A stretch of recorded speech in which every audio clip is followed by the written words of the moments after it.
All right, very good. So our last invited speaker is Hope Shand, and Hope is an independent consultant and senior advisor for the Erosion Technology and Concentration Group, often called the etc. Group.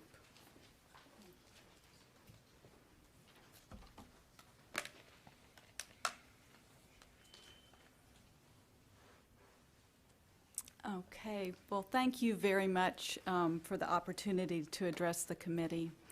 I've had the pleasure of working with at least a few of you over the years, and it's really good to see some old friends and some familiar faces. I am very awed by the scientific brain trust assembled in this room. It's quite remarkable, really. My work on the social and economic impacts of ag biotechnologies dates back to the mid-1980s, first as a researcher with the nonprofit Rural Advancement Foundation International in North Carolina, and later with ETC Group, an international civil society organization based in Canada. I live in North Carolina, and as Fred said, I'm a senior research associate with etc. Group, and I do consulting with a number of civil society organizations. And today I'm here in my personal capacity.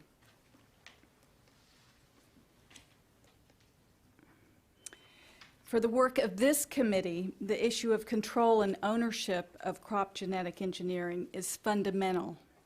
It's impossible to understand the impacts of GE agriculture without looking at the issue of corporate concentration in the seed and agrochemical sectors.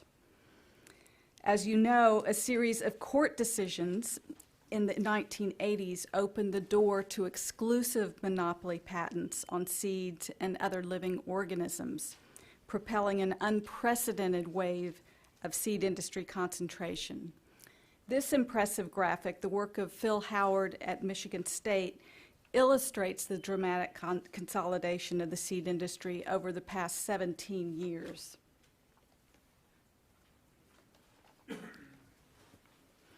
According to the USDA, the seed industry has experienced a faster rate of market concentration than any other farm input sector. And from 1994 to 2010, seed prices in the United States shot up more than any other farm input, more than doubling relative to the price farmers received for their harvested crops. In 2008, one industry analyst estimated that between 32 and 74% of the price of seed for corn, soybeans, and cotton and sugar beets reflects technology fees or the cost of seed treatments.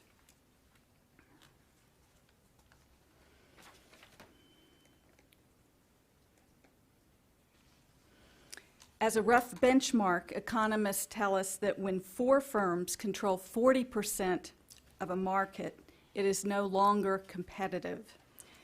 Beyond the point where 4 firms control about 50% of a market, the concern is that there's a greater likelihood of anti-competitive conduct, and that market concentration has a depressing effect on innovation. Here's a snapshot of global market share in the proprietary seed industry. Back in 1996, the top 3 companies controlled 22% of the global market share. By 2012, it doubled. The top 3 seed companies, Monsanto, DuPont, and Syngenta, controlled 54% of the global market. Today, the top 10 seed companies control over 75% market share.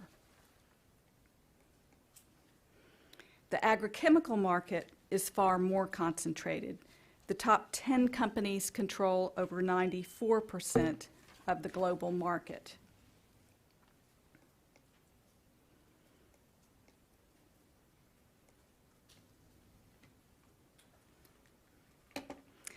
The major players in GE crops are the gene giants, better known as the Big Six. These are the companies that dominate in the field of commercial seeds, biotech traits, and agrochemicals. Out of the Big Six, only Monsanto and DuPont do more business in seeds than agrochemicals. and BASF is active in GE agriculture but has very minor holdings in seeds. Collectively, these 6 companies have sales of over $50 billion in seeds, biotech traits, and agrochemicals. They devote, on average, at least 70% of all seed and crop R&D in pursuit of biotech and genetic engineering. These companies collectively account for 76% of total private sector agricultural R&D spending in both the seed sector and the agrochemical sector. Of course, intellectual property has been one of the primary tools for Big 6 companies to secure market share and build barriers to entry. Between 2004 and 2008, 3 companies accounted for 72% of all U.S. utility patent applications on plant varieties. The same 3 firms accounted for 44% of the applications for plant variety protection certificates.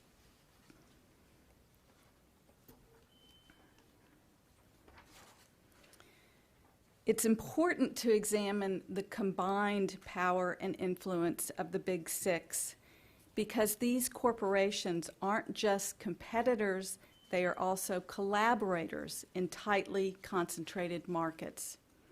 The Big 6 companies are forging unprecedented alliances that test the notion of competitive markets. By agreeing to cross-license proprietary germplasm and technologies, consolidate R&D efforts, and terminate costly patent litigation battles, the world's largest seed and agrochemical firms have created enormous barriers to entry and have thus reinforced their top-tier market power. This graphic, again by Phil Howard of Michigan State, illustrates cross-licensing agreements for GE seed traits in 2013. And just to provide some perspective on R&D budgets, in 2007, the combined agricultural R&D budgets of the Big 6 was 9 times higher than the crop science R&D spending by the USDA's ARS. And it was 23 times higher than the R&D spending at international crop breeding institutes, the consultative group on international agricultural research.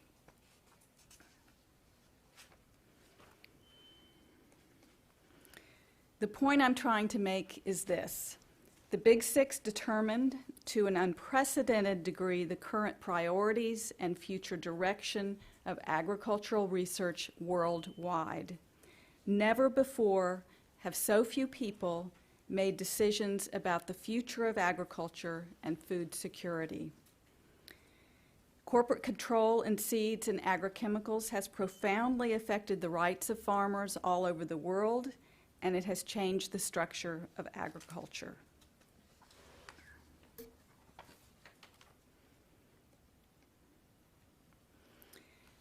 Ag economists like to point out that GE crops have been adopted faster than any other agricultural technology in history. The commercial success of GE seeds here in the United States and in a handful of other countries illustrates the paradox of new technologies that are introduced into highly concentrated oligopolistic markets. And that is that these products don't have to work particularly well, they don't have to be technically superior or be socially useful in order to be profitable. From the consumer's perspective, of course, genetically engineered foods aren't cheaper, safer, better tasting, or more nutritious. Farmers who operate on the narrowest of profit margins have clearly adopted GE seeds because of their cost-saving benefits. By 2011, 85% of the worldwide area devoted to GE crops contained at least one trait for glyphosate tolerance. But over-reliance on a single transgenic approach to weed management has backfired badly. U.S. farmers are already facing 60 million acres of herbicide-resistant weeds and spending approximately $1 billion to combat them. As we still know, this did not happen unexpectedly. It was foreseen decades ago. This is a failed technology, and it's not sustainable. But that's not stopping the Big Six from pursuing a new generation of herbicide-tolerant crops. Perhaps the most serious consequence of having so few firms dominate the R&D agenda is the opportunity cost, and other speakers have alluded to this. Our single focus on transgenic weed control, for example, means that R&D on integrated weed management based on ecological principles is underfunded and languishing.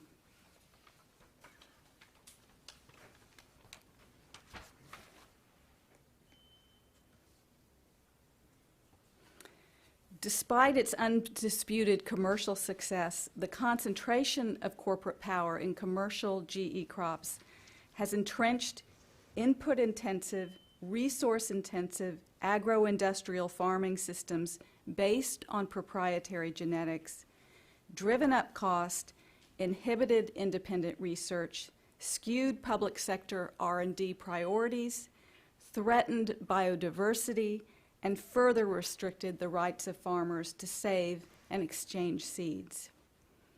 I think many of you will be relieved to know that I'm not going to cover all of these issues, but I'd like to elaborate just briefly on the last point.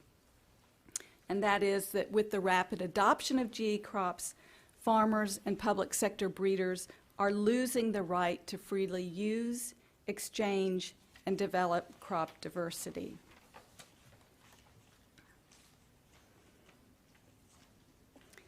So far, I've been talking about commercial proprietary seed markets, but the vast majority of the world's farmers, especially in the global south, depend on farm-saved seeds. It varies a lot by crop and by region, but in many areas of the global south, an estimated 80 to 90% of seeds planted by farmers come from the informal sector. That is, farm-saved seeds and seeds exchanged with neighboring farms and seed sales from local markets. This situation is changing rapidly, especially as the industry penetrates some of the poorest emerging markets in the global south, including sub-Saharan Africa. The Big Six aren't just acquiring seed companies in the region. They're working hand in hand with G8 governments and giant philanthropies, and they're taking a prominent role in shaping foreign aid policies, trade agreements, rural development policies, and a private sector vision of market-based food security. And I just want to give you one current example. The U.S. government-led the New Alliance for Food Security and Nutrition is a public-private initiative that pledges to lift 50 million Africans out of poverty by promoting new technologies and innovation for sustainable ag productivity. Working with multinational agribusiness companies, including Monsanto, DuPont, and Syngenta, G8 governments are pledging to invest billions of dollars. In return, African governments agree to adopt policy incentives for the seed industry, including plant intellectual property. Better known as plant breeders' rights, these laws prohibit the exchange of protected varieties between farmers, including through sale, barter, or gift, and restrict the practice of farm-saved seed. This process is underway right now in poor countries like Malawi, Tanzania, and Burkina Faso, among others. This is precisely the region where smallholder farmers are expected to suffer the most severe climate impacts in the decades ahead. I am not suggesting that these countries don't want or need commercial proprietary seeds, but the vast majority of poor farmers can't afford them. They aren't adapted to local low-input farming systems and poor soils. In this context, laws that restrict access to seeds and germplasm are the last thing that farmers need in their struggle to adapt to rapidly changing climatic conditions. And I think it's important to add that the imposition of plant breeders' rights in these countries and many others is being met with overwhelming opposition from smallholder farmers, civil society organizations throughout this region and other regions.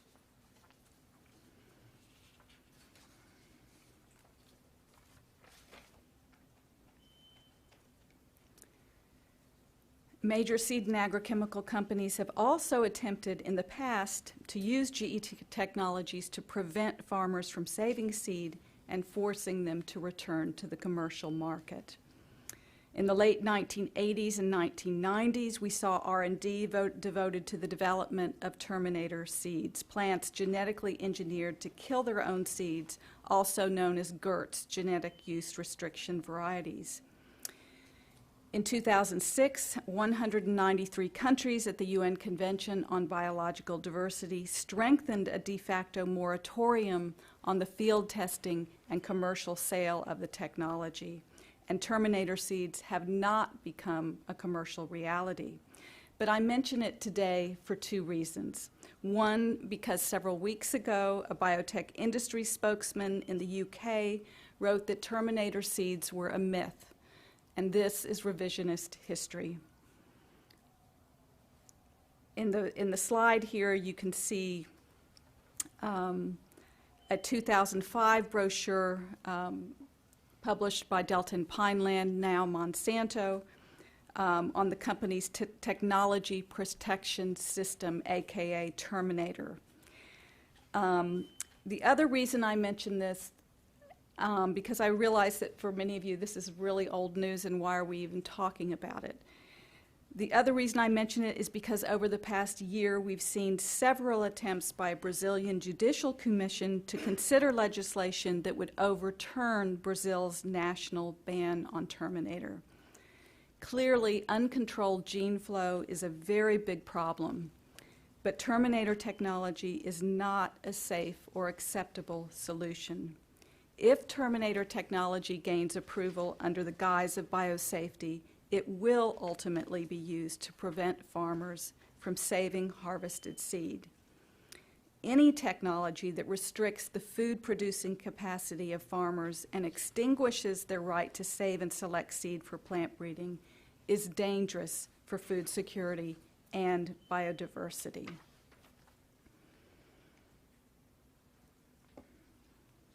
I understand that this committee has an enormous task before it, but I urge you to, and I guess this is really my most important point, to take a step back and look at the broader context. The question isn't, I think, how we can best deploy GE crops to increase agricultural productivity and make them successful and feed the world. The central question is how can we ensure a sustainable, equitable, and productive path to world food security given the challenges of climate chaos and severe resource constraints, especially water? How can we maximize diversity and ensure that farmers' innovation and access to seeds is not constrained by intellectual property, excessive concentration, or new technologies? And I guess if there's any bright side, it's that these questions are the subject of enormous inquiry and debate, especially at the intergovernmental level. And I just want to close with a few specific areas that I think are important for the work of this committee to consider in this broader context. I urge you to review the first ever independent global assessment of agricultural science and technology, the unfortunately named IAASTD, which was sponsored by the World Bank and several UN agencies. It was approved by 58 governments in April 2008. It was a 4-year undertaking which involved 400 scientists as well as civil society participants. And I would strongly recommend that your committee include at least one scientist who played a lead role in the international assessment process, and I have several recommendations that I can make. And second, agroecology. An increasingly broad part of the scientific community is focusing on agroecology as a way to improve the resilience and sustainability of food systems. I urge you to seek out some of the leading experts in this field and examine recent reports that elaborate on agroecology, including many recent UN studies and peer-reviewed publications. I think other speakers might mention this, more about this tomorrow. What about curbing excessive concentration? I have to admit that I don't have a lot to offer here. I think it may seem completely implausible given the current reality, but we obviously need antitrust review and enforcement to combat excessive concentration in agribusiness, not just at the national level, but at the international level. We still don't know what the Department of Justice learned during its 3-year investigation of anti-competitive practices in the seed industry, or why their investigation was terminated in 2012 without explanation to the public. And what have we learned or failed to learn about technology governance? Beyond genetic engineering, we're seeing many of the same issues and controversies involving new plant breeding technologies as well as nanotechnology and synthetic biology, particularly as they are applied to agricultural inputs and food. Questions about safety, transparency, regulatory oversight, public participation, the public's right to know, and socioeconomic impacts. I don't think it's practical or possible to respond to each emerging technology in a piecemeal fashion as if they were discrete technologies. They're not, and many of the same companies are major players. So I think the bottom line is that we need an independent body dedicated to assessing major new technologies on an ongoing basis that can provide early warning and early listening information. So just to close, I think this is probably very obvious to many of you, but I think it bears repeating that technology is never a silver bullet for addressing injustice.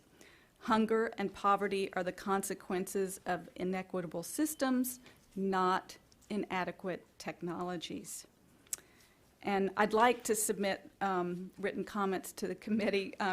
Unfortunately, they're not quite ready yet, but I want to add some citations. So thank you very much for your attention.